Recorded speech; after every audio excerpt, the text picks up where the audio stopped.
Thank you. Do you want to get more out of life? Of course you do. But what is it you want more of? Money? Friends? Power? Pleasure? Or could it be life itself? Recently, I was flying home on a flight that was an hour and 20 minutes. It was a perfect day.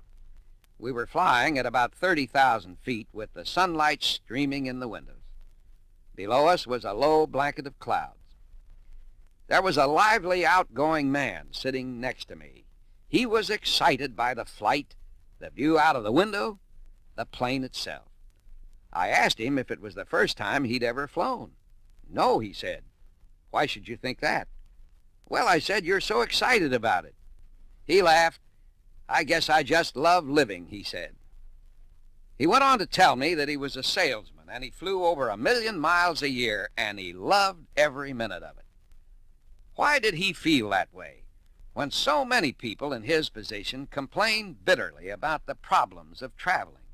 He told me that several years ago he'd reached a point where he didn't enjoy anything.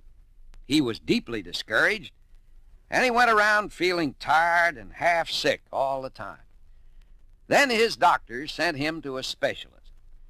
This specialist said, Mike, there's nothing wrong with you, but you're an awfully sick man. You're not really using the life force you have in you. You're not touching life. You're withdrawing from it. Mike told me that he began to learn then that if you want more out of life, you've got to get more life into you. That's why, although he had flown in planes hundreds of times, he could always find something new to enjoy in the experience. I'll be back after this word. A famous philosopher once said that a person's aliveness is in proportion to the number of points at which he touches life. If you touch life at 50 points, you're twice as alive as a person who touches it at 25. Some people hardly touch it at all. I once asked a man in Chicago, where I was on a speaking trip, how to get to Evanston, a suburb a few miles out of the city. He said he didn't know. He worked in the center of town, and his home was 5 miles in the other direction. He hadn't ever tried to investigate the world outside of his own little circle.